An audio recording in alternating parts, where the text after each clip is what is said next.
Écoute, dis-moi si cette scène te parle. Chaque année, c'est la même chose.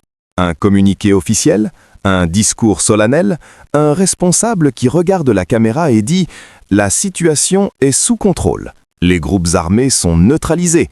La victoire est proche. » Tu hoches la tête. Tu veux y croire. Tu te dis « Enfin !» Et puis, quelques mois plus tard, parfois quelques semaines, nouvelle attaque. Nouveaux morts, nouveaux déplacés. Et là, une question te traverse l'esprit, que peu de gens osent dire à voix haute.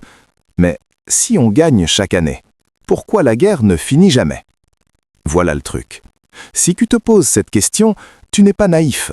Tu es juste en train de sortir du brouillard. Et aujourd'hui, on va parler de ce que personne n'explique clairement. Regarde, je sais exactement ce que tu ressens. Tu n'es pas expert militaire, tu n'es pas analyste géopolitique. Tu veux juste comprendre pourquoi ta réalité ne correspond jamais aux annonces. Et surtout, tu en as marre des promesses recyclées, des discours vagues, des victoires invisibles sur le terrain. Le point important, c'est que tu n'es pas le problème. Le problème, ce sont les idées reçues qu'on t'a vendues pendant des années. Aujourd'hui, on va les démonter une par une, calmement, factuellement, sans slogan. Et je te préviens, ce que tu vas entendre risque de te mettre mal à l'aise, mais c'est exactement pour ça que tu dois rester jusqu'au bout. Écoute bien. Voici ce que la plupart des gens ne comprennent pas. Une guerre ne se gagne pas avec des mots.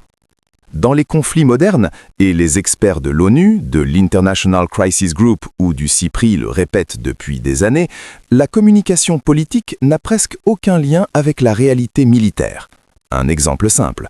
En RDC, depuis plus de 20 ans, plus de 120 groupes armés recensés à différents moments. Des alliances qui changent tous les 6 à 12 mois. Des groupes qui disparaissent, puis réapparaissent sous un autre nom. Donc, quand on te dit « un groupe armé a été neutralisé », là, tu te dis peut-être « ok, donc un problème en moins ».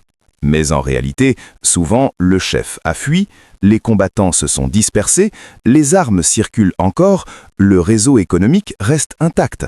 C'est comme dire « on a fermé une boutique de drogue alors que le stock est déjà ailleurs ». Regarde, la guerre à l'Est, c'est comme un feu de brousse.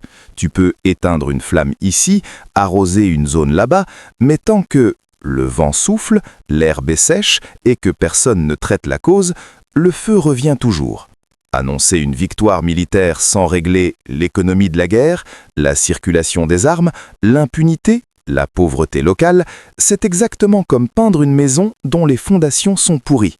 Ça tient à l'écran, mais pas dans la réalité. Voilà un point qui dérange. On te fait croire que, si on élimine les groupes armés, la paix arrive. C'est faux. Ou plutôt, c'est incomplet. Voici ce que la plupart des gens ne veulent pas regarder en face. Les groupes armés sont souvent un symptôme, pas la cause. Selon plusieurs rapports de la Banque mondiale et de l'ONU, les zones les plus touchées sont aussi les plus pauvres, les moins administrées, les moins abandonnées par l'État. Pose-toi cette question simple. Pourquoi un jeune de 18 ans prend une arme?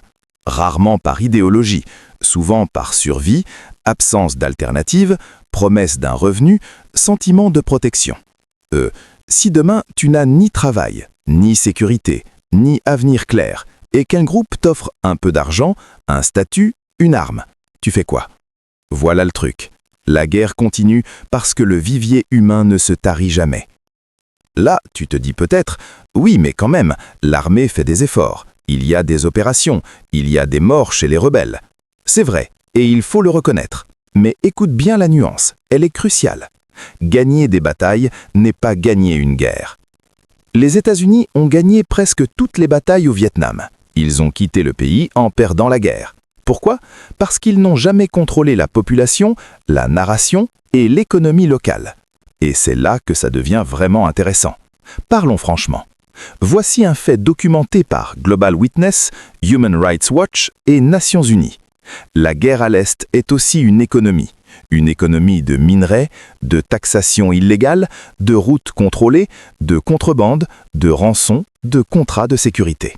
Quand une guerre devient une économie, certains gagnent de l'argent, beaucoup survivent à elle. Peu ont intérêt à ce qu'elle finisse vraiment.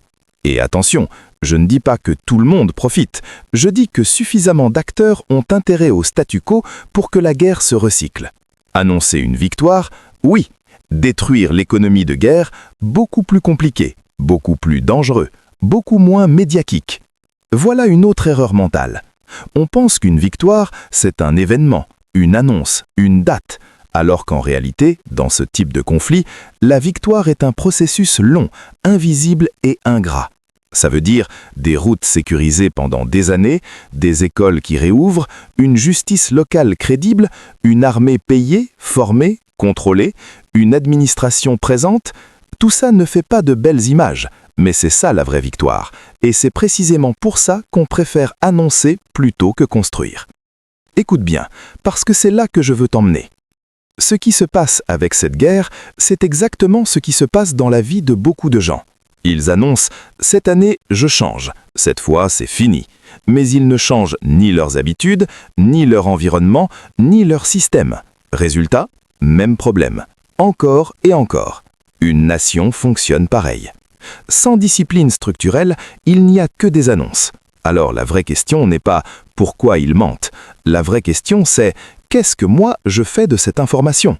Voici des actions concrètes, simples, applicables. 1. Arrête de confondre discours et réalité. Regarde les faits, le terrain, la durée. 2. Pose toujours la question « qui gagne si ça continue ?» L'argent ne ment jamais. 3. Exige des indicateurs clairs. Pas « on progresse », mais « quelle zone sécurisée, pendant combien de temps, avec quels moyens ?» Et 4. Refuse la fatigue morale. C'est exactement ce sur quoi comptent les systèmes défaillants. Regarde, si chaque année on annonce la victoire et que chaque année la guerre continue, ce n'est pas un hasard, c'est un signal. Un signal que les mots vont plus vite que les actes, que les causes sont plus profondes que les communiqués, et que comprendre, c'est déjà reprendre du pouvoir. Maintenant, j'ai une question pour toi, et réponds honnêtement. Selon toi, qu'est-ce qui empêche vraiment cette guerre de finir? Écris-le en commentaire, lis les réponses des autres, débat, argumente. Et si cette vidéo t'a aidé à voir plus clair, partage-la, parce que la première étape du changement, c'est de cesser d'avaler les mêmes mensonges chaque année. On se retrouve dans la prochaine vidéo, et cette fois, on ira encore plus loin.